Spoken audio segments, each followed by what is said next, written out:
viernes de 19 a 21 horas.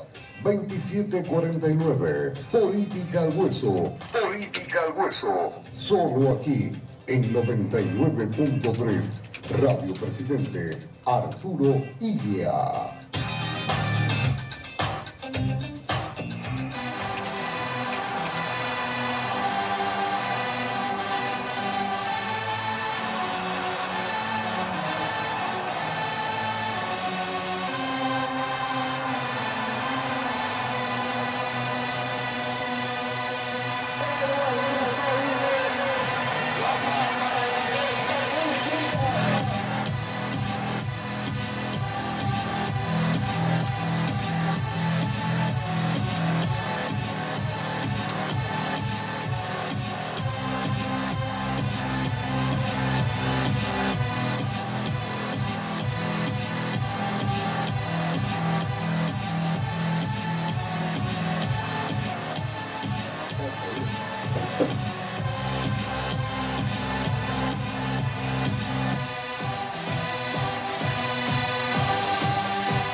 ¿Estamos ahí?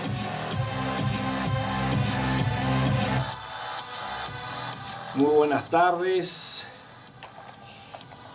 a la audiencia de la 99.3, la radio Presidente Arturo Illia, FM 99.3, la radio de los trabajadores municipales de San Juan. Estamos al aire nuevamente. Dani, querido, estamos solos ahora. Nos ha abandonado el doctor Guillermo Leonardi. No, está de viaje. Seguramente se estará juntando con el doctor D'Amico ya para estas horas. Lo está visitando a él y bueno, nosotros hemos quedado con Dani al comando del programa por el día de hoy. No tenemos invitados. Pensábamos que podían venir algunos, pero la Semana Santa ha pegado fuerte, se ve. Bastante fuerte ha pegado la Semana Santa porque los posibles invitados tenían ocupado su día Jueves Santo. El día Jueves Santo, Dani, ¿no? El día de la última cena, se reconoce. La última cena donde lo junta a los apóstoles Cristo para despedirse, ¿no? Sabiendo que Judas le iba a pegar una traición de aquella, ¿Cómo viene de esa época, no? Estamos llenos de Judas, Dani, hoy decís vos, ¿no? Ya vamos a hablar un poquito de los Judas en la otra parte. Bueno, vamos a charlar en este programa. Vamos a empezar una primera parte del programa hablando un poquito, rememorando, conmemorando, dialogando sobre lo que pasó el fin de semana, que fue muy importante, Dani. Fue la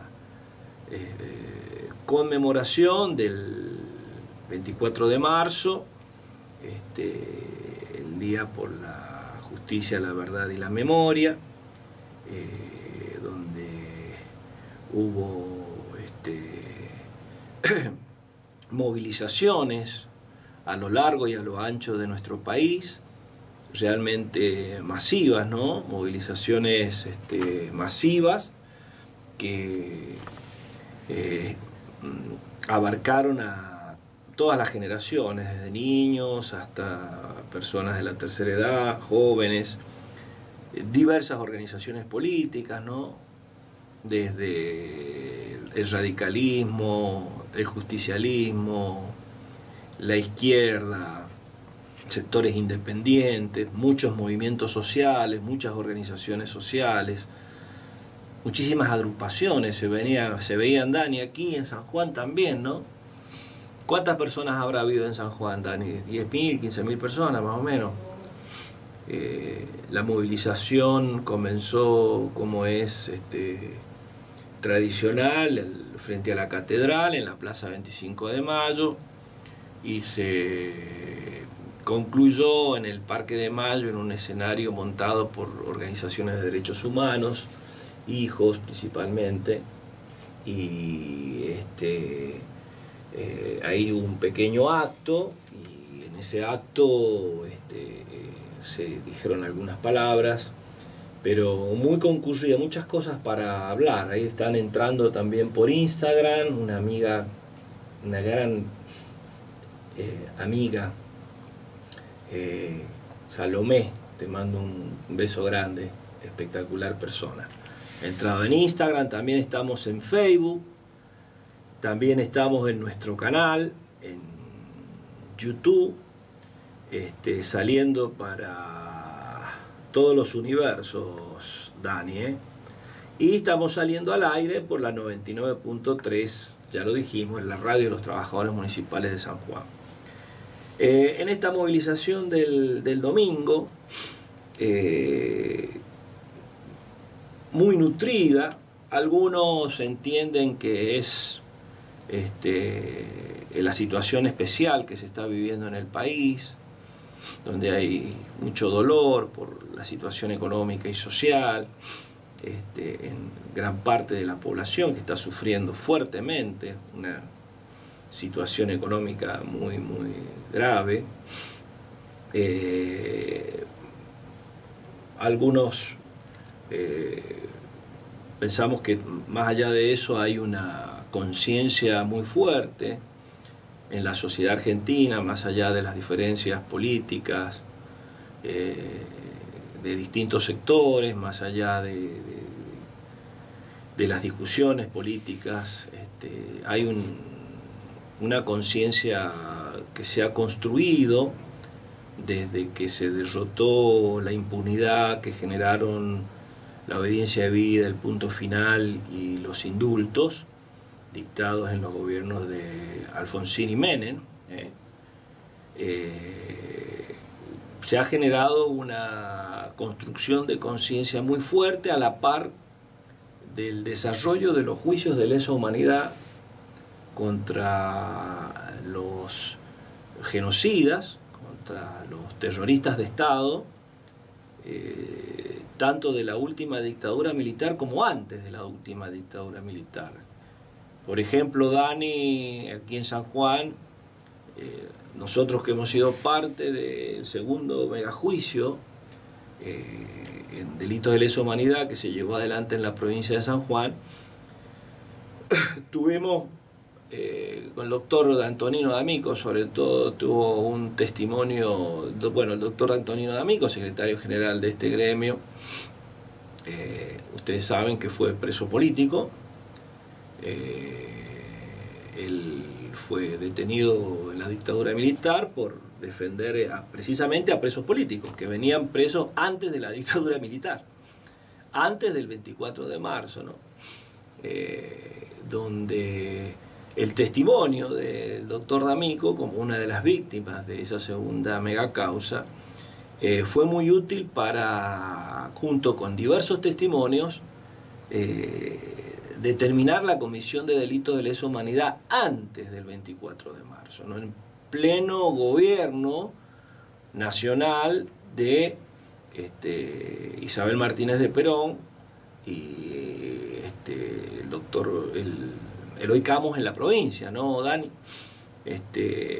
Así que el terrorismo de Estado se fue construyendo antes de la dictadura militar, y digamos que la violencia instalada en la Argentina viene también de mucho antes, ¿no?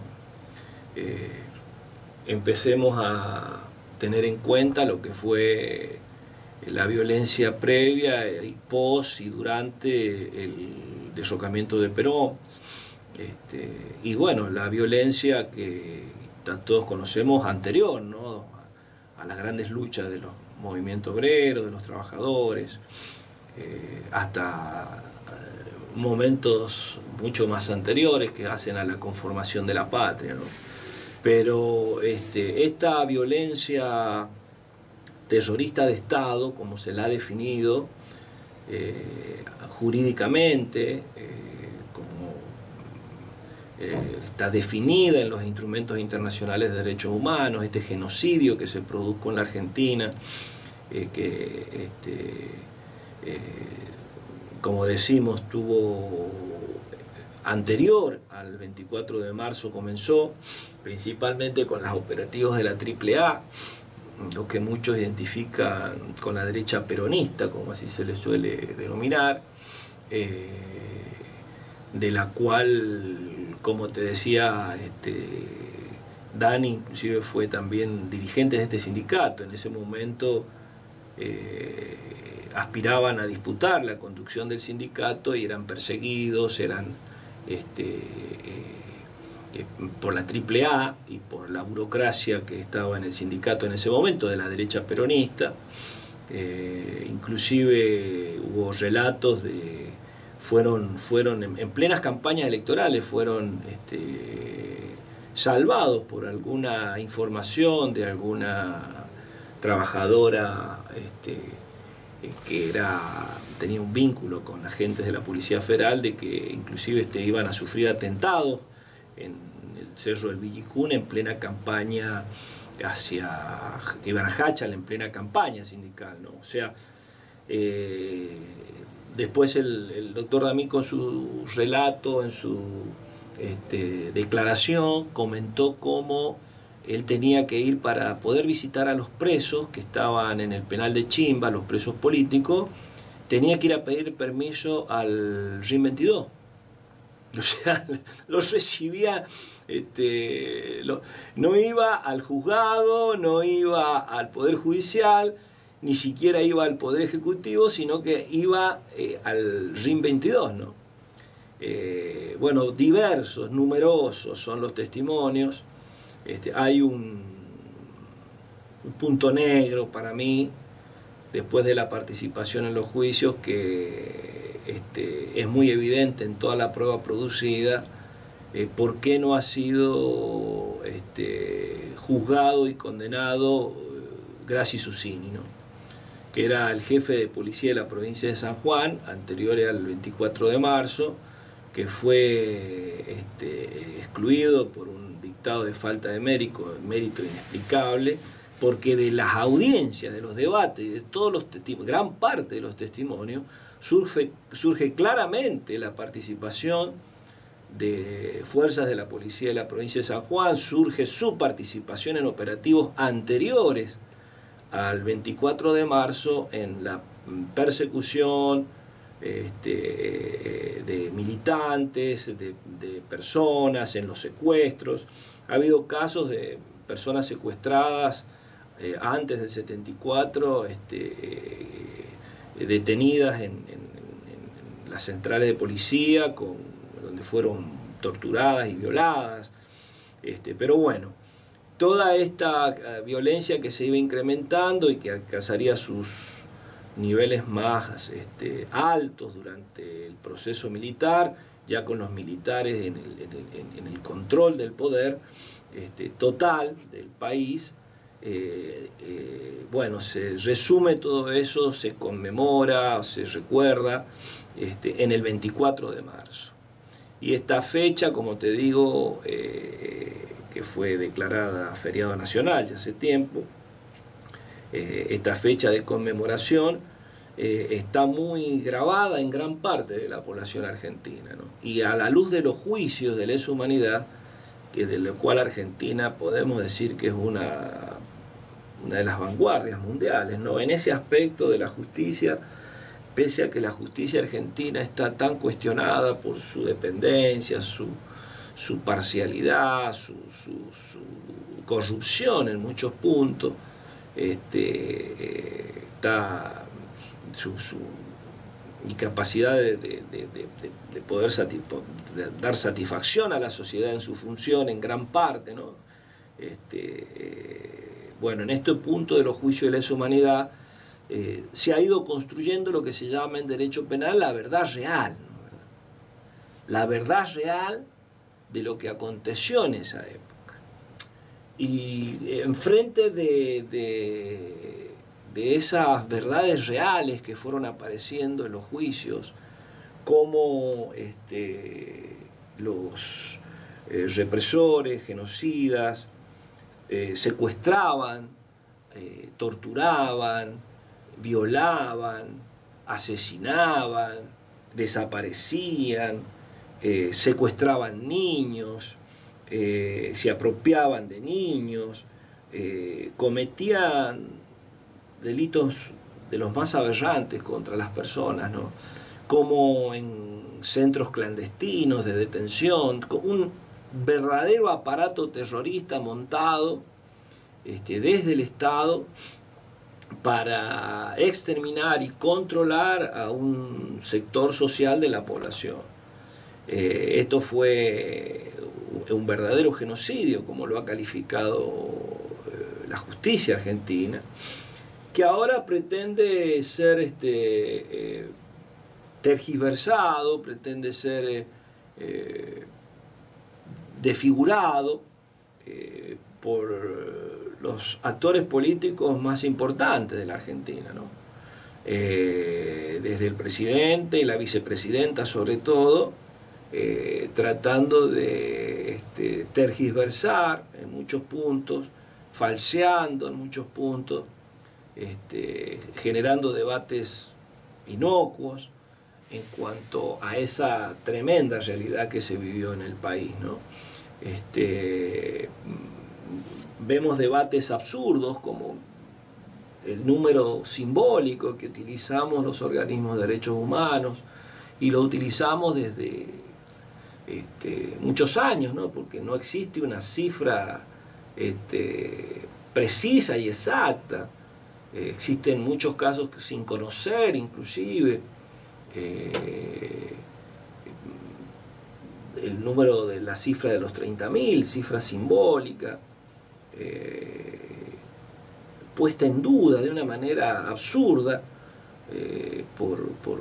que no es el problema del debate, ¿no? No es el problema del debate si dan 30.000, 20.000, 6.000, 5.000, 3.000. Hubo un terrorismo de Estado, hubo una persecución a un sector político, hubo una persecución, hasta nosotros hemos visto en los juicios de lesa humanidad, Dani, hasta grupos que hacían autoayuda, que eran sospechosos de juntarse, de reunirse y hacer cosas raras, personas que no tenían nada que ver inclusive con la política, que fueron detenidos ilegalmente, fueron llevados a centros clandestinos, fueron torturados y no tenían nada que ver. Hubo testimonios en la mega causa de algunas víctimas que no tenían absolutamente nada que ver ni con la política. Casos de mujeres que, por ejemplo, esa justicia irregular, ilegal, que existía en ese momento en la provincia, en la justicia federal, de la cual hay un condenado ya, el fiscal Llanelo, con Grossi Colombo, creo que era el juez, no me acuerdo, no recuerdo en este momento, pero bueno, el juez de ese juzgado, el fiscal de mujeres que eran pasadas de la clandestinidad a la regularidad de un expediente y eran liberadas, las volvían a secuestrar los militares. ¿Y sabes para qué las secuestraban, Dani? Para violarlas. Muchas mujeres las mantenían, ni siquiera por cuestiones políticas, las mantenían para violarlas. Casi el gran porcentaje, la mayoría del porcentaje de los detenidos ilegalmente en la época del terrorismo de Estado eran llevados de sus casas, ¿no? La mayoría de los testimonios, personas que habían sido detenidas ilegalmente de sus casas. Y después tenemos quienes dicen que esto era una guerra, que era una guerra. ¿Dónde se ha visto que en una guerra estés durmiendo la siesta, estés durmiendo en la noche y te pasen a secuestrar? ¿En qué estado de guerra se encontraba esa víctima? Entonces, también se tratan de introducir esas dicotomías falsas. A ver, hubo subversión, hubo actos terroristas, hubo violencia política en Argentina, pero claro, sí. ¿Qué tendrían que haber hecho? Tendrían que haber investigado, tendrían que haber juzgado a quienes las cometieron, y cuando los encontraran culpables los tendrían que haber les privado de su libertad, con todas las consecuencias de las leyes penales para cualquier tipo de delito. Vos fijate, Dani, la dictadura cuando asume con todo el control del poder, ejecutivo, legislativo. ¿Vos me vas a decir que ellos no podían hacer juicio? ¿No podían exigir a la justicia que hiciera juicios justos para aquellas personas que se encontraran asociadas a hechos de violencia política, asesinatos o puesta de bomba, todo lo que suelen decir siempre? Lo podían hacer perfectamente. Si el objetivo además no era hacer justicia, al contrario, el objetivo era, además de esa persecución, era generar terror con todos esos hechos, detenciones, desapariciones, tortura, para que la población no se animara a pelear, no se animara a luchar, no se animara a reclamar por sus derechos y pudiera avanzar un proyecto económico, social y político que fue el que impusieron los militares en la Argentina. Sobre todo un proyecto económico cuyas consecuencias las sufrimos hasta el día de hoy, ¿no? El proyecto económico de dependencia, de proyecto económico colonial, encabezado en ese aspecto por el famoso Martínez de Oz, un ministro neoliberal. Era un proyecto que tenía que orientar la sociedad argentina y la economía argentina en un camino distinto al que había traído de años anteriores, ¿no? ¿Y a qué nos referimos con eso? Una Argentina con desarrollo industrial, con sueldos en dólares similares a algunos países de Europa en esos momentos, con tasas de desempleo que hoy día vemos en algunos países de las más vanguardias europeas, por ejemplo los países nórdicos. En algunas provincias las tasas de desempleo eran 2%, 5%, la pobreza era de un 4%, hoy día estamos en un 60%. Era destruir una estructura industrial, una sociedad con posibilidades de pasar a un desarrollo superior, en función de intereses de los grupos minoritarios que se enriquecieron, porque aquí se enriquecieron muchos grupos económicos con la dictadura, y sobre todo en la, entre comillas, competencia internacional, no éramos una amenaza para los mercados de las potencias mundiales. Hay un dicho que se le atribuye a Churchill, ese líder inglés, no sé si será real o no, pero se difunde mucho, que en alguna oportunidad dijo: no dejen crecer a la Argentina, porque no sabemos hasta dónde puede llegar, ¿no? Esa Argentina que no es como dice, es falso lo que dice también el discurso oficial, que pretende decir que la Argentina era poderosa hace 100 años.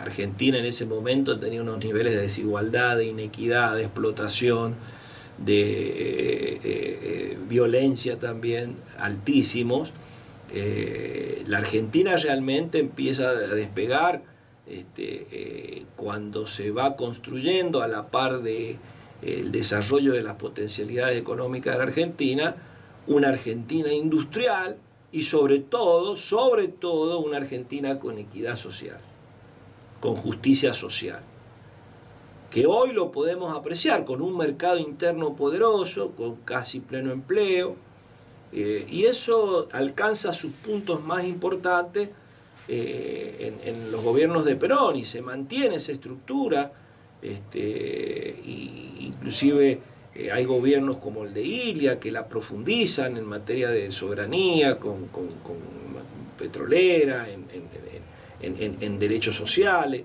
Todos los gobiernos democráticos posteriores, mal que mal, han ido aportando a esa Argentina que fue potente, ¿no?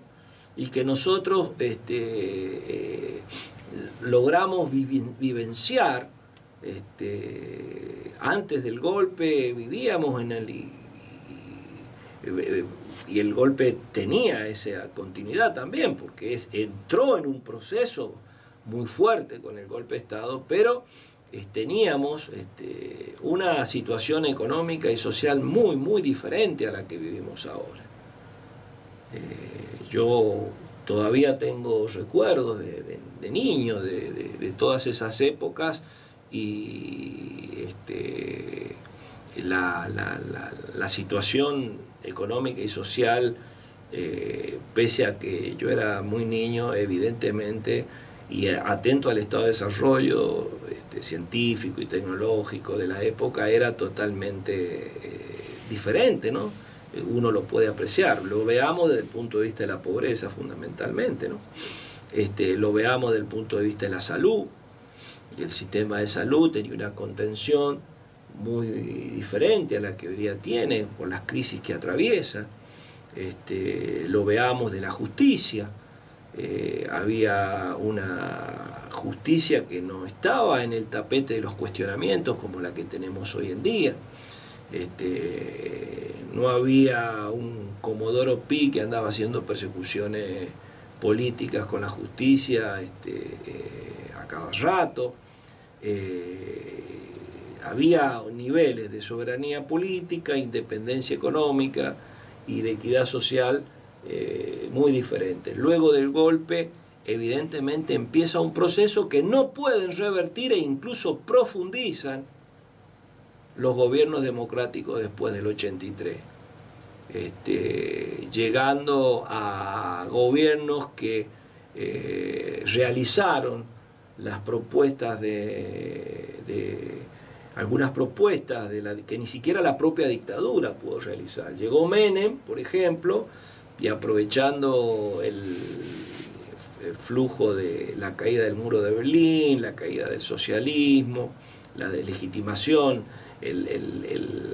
la aparición de Estados Unidos como potencia hegemónica, con mayores perspectivas, empieza la era de relaciones carnales, venden con Estados Unidos y vende media Argentina, destruye el aparato productivo, realiza muchas políticas que se proponían en verba, que las proponía, por ejemplo, Martínez de O, alcanzan a realizarse en mayor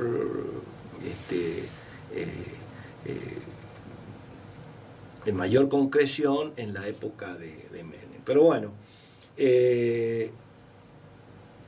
hemos traído, ¿cómo estamos en tiempos, Dani querido? Ya le hemos metido lata bastante. Hemos traído dos obras, que una obra es de compañero Eloy Camus, compañero que hoy está con nosotros en su obra, en su recuerdo, en nuestras memorias, que ya no está físicamente, pero él junto a Margarita Camus y muchos militantes más de las organizaciones de derechos humanos han hecho obras muy importantes. Eloy ha hecho una obra muy importante para la provincia, que es este libro Historia de víctimas del terrorismo de Estado en San Juan, Argentina. Es una obra, le llevó un trabajo titánico. Con Eloy teníamos, Dani, un programa en esta radio, creo que fue el primer programa sobre los juicios de lesa humanidad, cuando se empieza a mover toda esta historia. Con Eloy teníamos un programa aquí, no me acuerdo ni cómo se llamaba, pero hicimos, ya voy a ver si tengo algunos grabados de esos programas, a ver si repetimos algunos, algún día los ponemos al aire, pero fue uno de los primeros programas, no sé si era el único en ese momento, sobre la violación de los derechos humanos en la época del terrorismo de Estado y sobre testimonios, ¿no? de los juicios, de lo que serían los juicios. Eloy ha hecho un libro que es una investigación, donde empieza investigando sobre lo que es la doctrina de seguridad nacional, sus consecuencias, comienza con la lucha, relatando la lucha de algunos compañeros en el capítulo 1, después en la investigación sobre seguridad nacional y ejecutados y desaparecidos, y luego sobre testimonios de personas que sobrevivieron. Aquí hay algunos compañeros, compañeras que ya no están, ¿no? Muy queridas también, Virginia Rodríguez, Rosalía Garro, bueno, Margarita, que recién nos ha dejado físicamente, después otros compañeros que jóvenes, que sí están, hijos de detenidos desaparecidos, como Patricia Brito, Cintia Farías, en fin, también habla sobre esos testimonios. Este libro voy a pasar a utilizarlo para leer un poquito esa parte del capítulo 2, estrictamente en conmemoración y recordatorio de los desaparecidos y ejecutados, del libro de Eloy, donde en esa parte del libro dice: ejecutados y desaparecidos. El relato de algunos hechos vividos por los compañeros que sufrieron la desaparición forzada o fueron ejecutados es posible porque tuve la oportunidad de acceder a la información que me permitió armar de a pedazos sus historias. Los compañeros a los que simplemente menciono con su fecha de desaparición son aquellos de los que no he podido obtener información.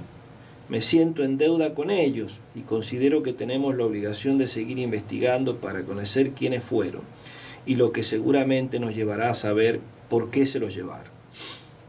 Qué parte importante esta de Eloy, donde se siente, a pesar del enorme trabajo que ha hecho, en deuda aún, y qué importante esa palabra, todo lo que falta investigar, pese a todo lo que se ha logrado. Yo me acuerdo, siempre asocio esto a una charla que presencié en la legislatura de la provincia de San Juan por un señor Galante, que era un sobreviviente del Holocausto, un sobreviviente judío, tenía 90 y pico de años, ya creo, obviamente no debe vivir, y andaba con 94 años dando vuelta por todos lados, comentando lo que él había vivido. Él había llegado en la época de Perón, acá a la Argentina, y se había instalado acá, luego de haber salido de un campo de concentración, ¿no?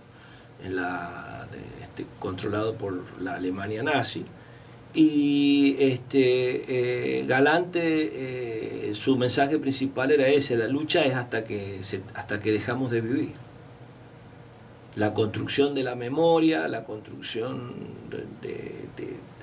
del relato de la verdad, la construcción de la memoria, es hasta el último día, ¿no? Y siempre vamos a encontrar nuevas informaciones, nuevos datos que nos ayuden a poder interpretar lo que sucedió.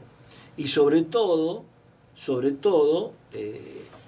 esto lo asocio con una frase que tiene este otro libro, que es Nosotras las presas políticas, que es un trabajo colectivo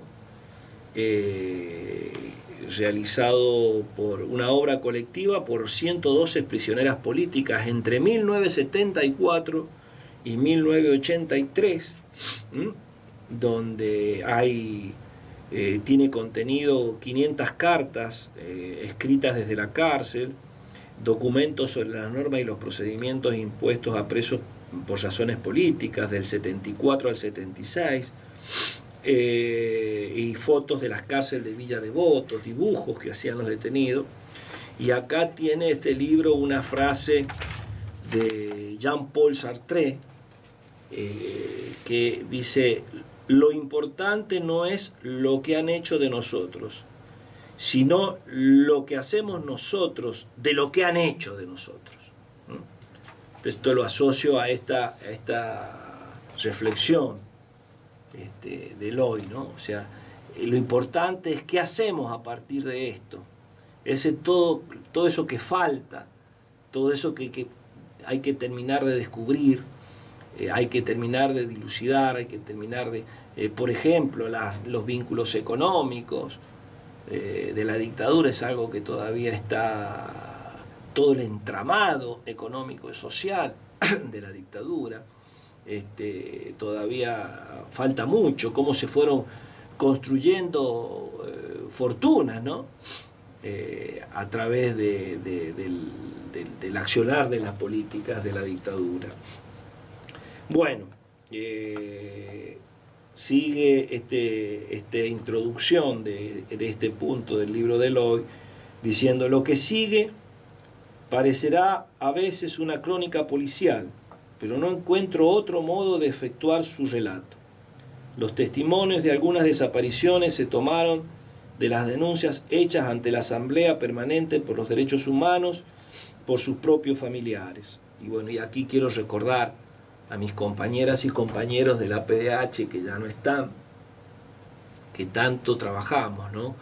Entre ellos, cómo no, Mario Pellegrini, abogado de este sindicato, Ocampo, Jorgito Ocampo, abogado de este sindicato, y también con un programa de radio con el doctor D'Amico los días sábados, fue uno de los fundadores de ese programa. Margarita Camus, obviamente, cómo no, la gran Margarita, que hace poquito se nos fue físicamente. Las hermanas Collado, Lucy Collado, Rosita Collado, tantos compañeros y compañeras, Virginia Rodríguez, la compañera de Virginia Rodríguez. Bueno, sería muy injusto, no voy a mencionar a todos, pero en ellos quiero recordar a todas las compañeras y compañeros que desde la APDH, Lucy, también, bueno, que los compañeros que compañeras que ya no están y que fueron parte de esa Asamblea Permanente por los Derechos Humanos, ¿no? Que trabajamos tanto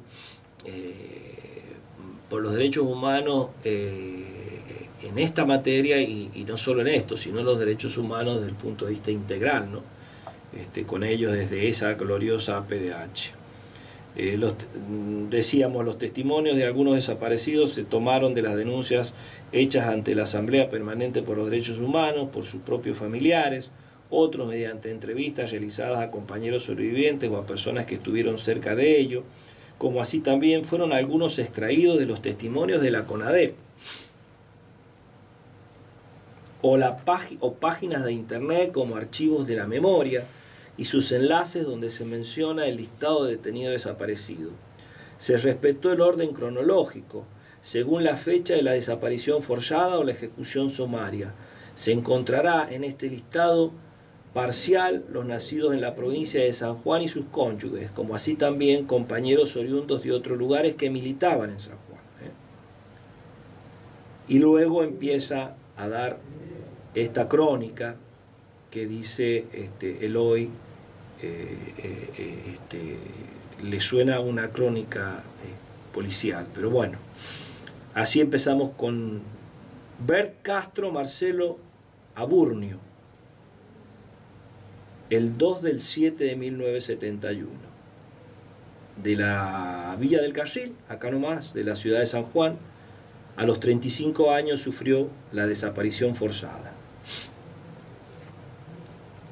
Desaparece junto a su esposa, Sara Eugenia González Palacio. Era chileno-argentina. Era un militante de la organización de las Fuerzas Armadas Revolucionarias en ese momento. Palacio González Sara Eugenia, el 2/7 del 71, 31 años. Es la esposa de Bert Castro. Herrada Eduardo Raúl, de la ciudad de Córdoba, que es asesinado en un operativo del ejército en el 27/7 del 72. Terranova Silvio, también de la ciudad de Córdoba, sin militancia conocida, también asesinado en un operativo en 1972, el 27/7 del 72. Álvarez Acosta, Jorge Ramón Enrique, de la provincia de San Juan, de 23 años, desaparecido forzadamente en 1972, apodado El Payo. Bueno, acá dice que era un suboficial de inteligencia de la Armada, que trabajaba en el edificio Libertad de Capital Federal. Navarro Funes Ramón Antonio, desaparición forzada el 5/8 de 1974. Quiroga Pedro, sanjuanino muerto en Córdoba en 1974. Achén Caram Radolfo Francisco, del 8/10 del 74, ejecutado a los 33 años.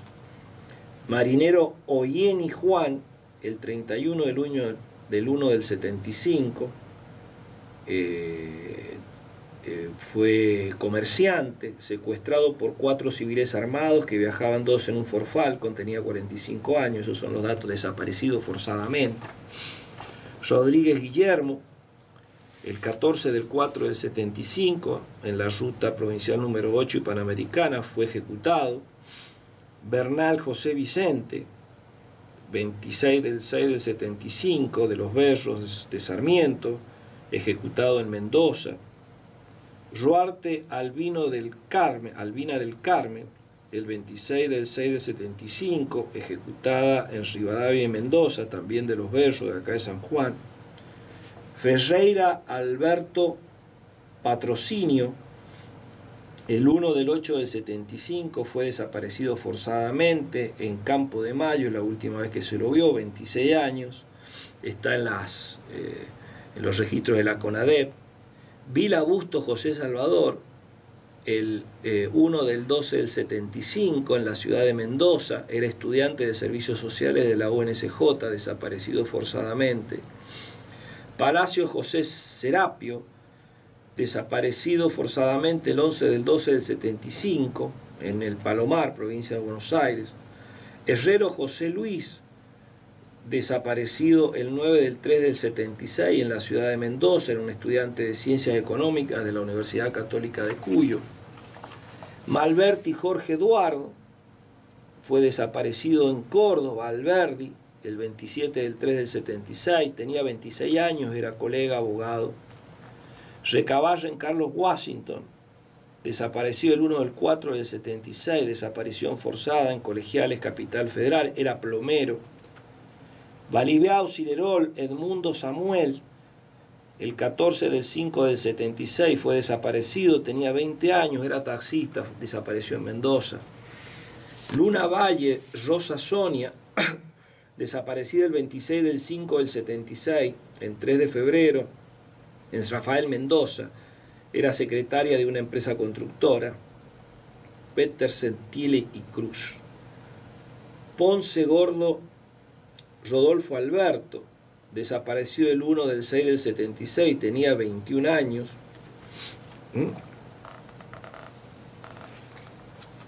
Escribe mucho sobre la historia ahí de este compañero.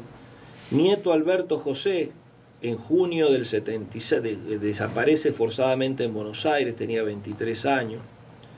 Vargas Álvarez Jorge, desaparece forzadamente el 12 del 6 del 76 en la ciudad de Mendoza. Era abogado, fue detenido junto a su esposa,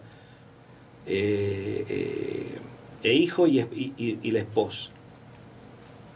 Parada Andraca Ernesto Mario, el 26 del 6 del 76, cuando tenía 21 años, es detenido. Él era un conscripto, fue desaparecido forzadamente.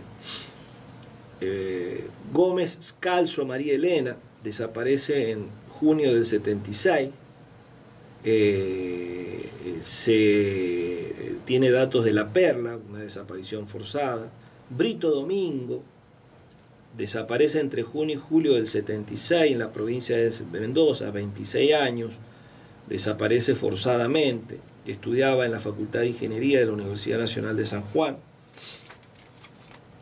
Lucero José Antonio, desaparece forzadamente el 2 del 7 del 76 en San Miguel de Tucumán. Portillo Andrés José, desaparece el 7 del 7 del 76 en la ciudad de Córdoba, 24 años, era miembro de la Juventud Peronista. Olivera Palacios Rafael, desaparece forzadamente también en la ciudad de Mendoza, el 12 del 7 del 76. Era profesor de la Facultad de Ciencias Sociales de la Universidad Nacional de San Juan. Rodríguez Jurado Olivera, Nora Ercilia, desaparece el 3 del 7 del 76 en la ciudad de Mendoza. Era profesora de la Facultad de Ciencias Sociales también de la Universidad Nacional de San Juan. Tenía 4 hijos. Jornet Morgio Roberto Julio, desaparece en julio del 76. Era estudiante de agronomía. Soria Nací Federico Guillermo, desaparece forzadamente en agosto del 76. Un sanjuanino. Cabaña Molina Braulio Victorino, desaparece en el agosto del 76. Era un obrero metalúrgico. Desaparece forzadamente en esa época. García Valenzuela Carlos Humberto, desaparece el 3 del 8 del 76, estando en la provincia de Salta, a los 23 años. Gilbert Roberto José es muerto en un enfrentamiento con fuerzas militares el 17 de agosto del 76, en la Rinconada Posito. Olivares José Luis,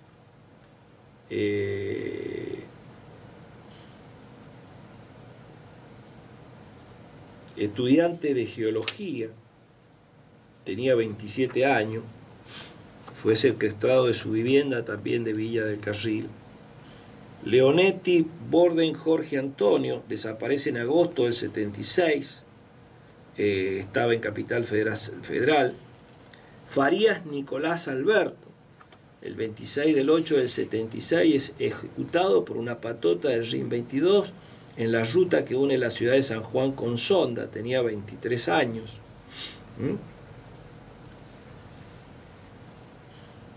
Era un oficial albañil, compañero de la Juventud Peronista.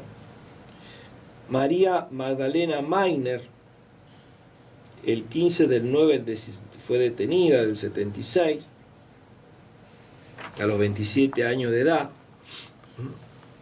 También desaparece forzadamente. Vamos a ir pasando de algunos compañeros. Hay mayores datos, hay relatos, como lo dijo Eloy en el principio, y de algunos solamente da la indicación porque no tiene mayores informaciones, ¿no? Senar Alberto, en septiembre del 76, desaparece en Capital Federal, 27 años. Cobos Raúl Sebastián, 21 del 9 del 76, desaparece en la provincia de San Luis, tenía 23 años. Guillem Peláez Enrique Daniel, Proti Tamentini de Guillem Mónica, son detenidos en Córdoba en septiembre del 76, son desaparecidos forzadamente, tenían 25 y 24 años, era un matrimonio. Alvarado Cruz María Luisa desaparece el 28 del 9 del 76. Gutiérrez Juan Antonio, el 29 del 9 del 76, desaparece. Gutiérrez Antonio. Y hay relatos así importantes acá, largos, de una hermana de él. García Tesorato Víctor Hugo. Víctor Hugo García era estudiante de cuarto año de ingeniería, era presidente del centro de estudiantes de la Facultad de Ingeniería, y fue también desaparecido. Era un dirigente de la Juventud Peronista.